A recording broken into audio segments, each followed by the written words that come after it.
Pinaghandaan talaga ng bonggang-bongga ng It's Showtime hosts ang pagtungo sa GMA Network para sa isang makasaysayang araw sa telebisyon. Mixed emotions daw ang naramdaman ng lahat ng taong involved sa noontime show ng ABS-CBN na mapapanood na rin sa GMA7 sa susunod na buwan. Ayon sa kapamilya host comedian na si Vong Navarro, hinding-hindi niya makakalimutan ang araw na ito, March 20, na maituturing na historical moment para sa madlang people at sa mga kapuso viewers. Ito na ang ikalawang collaboration ng It's Showtime at Kapuso Network matapos nang magsanib puwersa ang ABS-CBN at GMA7 sa pamamagitan ng pagpapalabas ng nasabing programa sa GTV. At ngayong Miyerkules nga, ginanap ang It's Showtime sa GMA contract signing sa Studio 7 ng GMA kung saan nagkita-kita ang mga bossing ng dalawang giant network.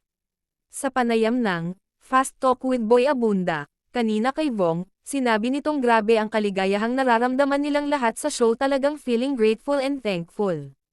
Tito Boy, talagang pinaghandaan po namin ang araw na ito dahil napaka-espesyal po ng papasukan naming bahay bagong bahay, sinang komedyante. Patuloy pa niya, halo-halo ang emosyon ko Tito Boy, kanina naging iyakin kami dahil sa nararamdaman naming saya at ang hirap paniwalaan na nangyayari ngayon ito na ang It's Showtime from GTV papasok na kami sa GMA. Sa tanong kung sino-sino ang papasok na kapuso stars sa It's Showtime, yung papasok po na mga kapuso stars, parang inaayos na po kung daily po, kung iba-iba or magiging regular po. So, inaayos lang po Tito Boy.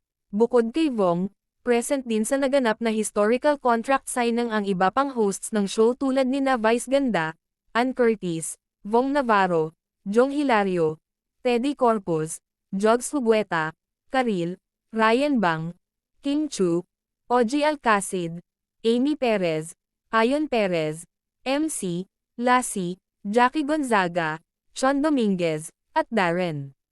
Present din sa event sina GMA Chairman Attorney Felipe L. Gozon, President and Chief Executive Officer Gilberto R. Duavot Jr., Executive Vice President and Chief Financial Officer Felipe S. Yalong, and Senior Vice President for Programming, Talent Management, Worldwide, and Support Group, and President at ang CEO ng GMA Films Attorney Annette Gozon Valdez.